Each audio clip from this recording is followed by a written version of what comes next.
এমনিতেই সাপ্তাহিক বাজার যেদিন হয় সেদিন আমার খুবই প্যারা হয়, আর তারপরে টুকটাক ঈদের বাজারও ছিল। মোটামুটি খুব ঝামেলার মধ্যে আজকে সারাদিনটা পার করলাম। এরপর আবার মাছ প্রেমী হাজব্যান্ড আমার, তার ঈদ হোক আর যেটাই হোক মাছ তো কিনতেই হবে, তো সে মাছও কিনেছে। তো বাজার টাজার গুছিয়ে ভাবলাম মায়ের ওখানে যাই। সারাদিন কাটানোর পর ভাবলাম বিকেলবেলা একটু মেহেদি তুলি। তো দুপুরবেলায় আমি মেহেদিটা তুলেছি। এই মেহেদি গাছটা আমি অনেক ছোটোবেলায় লাগিয়েছি। মেনলি আমি না, আমার এক কাজিন লাগিয়েছে। তো আমরা দুজনে কখনোই মেহেদিটা তুলে সেভাবে দিই না। তো মেহেদি গাছটা দেখে এত সুন্দর চকচকে আর মানে ঝরঝরে হয়েছে, দেখে খুব ইচ্ছা করছিল যে না, একটু মেহেদি তুলে দিতেই হবে। তো শেষমেশ তুললাম। তারপর অনেক কষ্ট করে আমার ঝড় আর তুফানকে দুই পাশে বসিয়ে রেখে তারপর মেহেদিটাকে বেটে রেখে চলে গিয়েছি আমি আমার বাসায়। আমার বাসা থেকে আমার মায়ের বাসা মোটামুটি 5 মিনিটের পথ, আর হয়তো বা খুব জোর গেলে 100 কদমের পথ হেঁটে যেতে হয়। তো আমি তারপর সন্ধ্যাবেলা রেডি হয়ে আসছি বাজারে যাওয়ার জন্য। তারপর দেখছি মসজিদটাকে খুব সুন্দরভাবে সাজানো হয়েছে। আমাদের নাটোরের ঐতিহ্যবাহী মসজিদ এইটা, গাড়িখানা জামে মসজিদ নামে সবাই চেনে।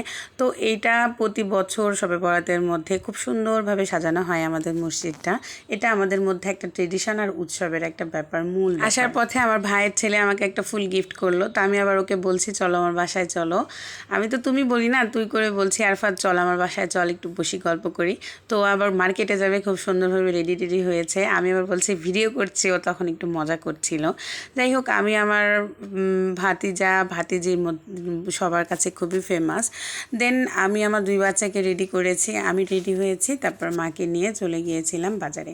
মা তো টুকটাক বাজারে গিয়ে ওদেরকে অনেক কিছু কিনে দেয়। টুকটাক করতে করতে অনেক কিছু কেনা হয়ে পড়ে। আগে এমন হতো, বাইরে কিছু দেখলে মা সবসময় টার্গেট থাকতো এই জিনিসটা আমাকে কিনে দেবে এবং দিত।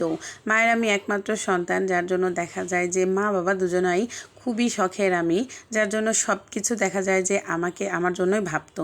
এরপর আমার 2 বাচ্চা হওয়ার পর কিন্তু আমার জন্য খুব একটা ভাবনা তাদের নেই। যে কোনো কিছু হলেই তারা চিন্তা করে যে আমার নাতি 2টাকে কিছু দিতে হবে বা কিছু করতে হবে। মায়ের ওখান থেকে এসে আমি বাসায় চলে আসছি। 2টাকে একবারে খাওয়া দাওয়া কমপ্লিট করে ঘুমিয়ে দিয়ে মা চলে যায়। দেন আমি আবার পরের দিনের জন্য একটু কাটা বাছা করছিলাম, মানে ঈদের দিন একটু কেটে বেছে রাখলে ভালো হয়। তো একটু পেঁয়াজ মরিচগুলো কেটে রাখছিলাম, যে পেঁয়াজ মরিচ কেটে রাখি। তারপর আদা রসুনগুলো বাটা হয়নি, সেগুলো কালকে না হয় আবার পরিষ্কার করব। তো এগুলো আগের দিন রাতের, তারপর মানে ঈদের 2 দিন আগের ভিডিও এটা। তো তারপর আমি এগুলো দেখা যাচ্ছে সব পরিষ্কার করে নিয়ে কেটে রাখছি। আর কেচি দিয়ে মরিচ কাটলে আমার কাছে খুবই সুবিধা হয়, মানে নখের মধ্যে মরিচের বীজটা যায় না, ভালো হয়।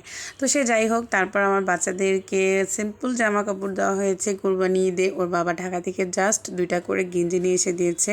3টা করে গেঞ্জি নিয়ে এসে দিয়েছে। তো থার্ড যে গেঞ্জিটা ওটা খুবই মোটা, ওটা পরাবোনার জন্য রেখে দিয়েছি। তারপর আমি মোটামুটি বাসার সব কাজ শেষ করে রাত 2টার সময় মেহেদি দিয়েছি। দেখো মেহেদির কালারটা খুব একটা ভালো হয়নি, তারপরেও আমার কোথায় একটা জানের শান্তি যে নিজের গাছের মেহেদিটা দিচ্ছি। গাছে মেহেদি থাকে অথচ কখনো তুলে দেওয়াই হয় না। এবার ট্রাই করলাম, বলো তো কেমন হয়েছে ভিডিওটা।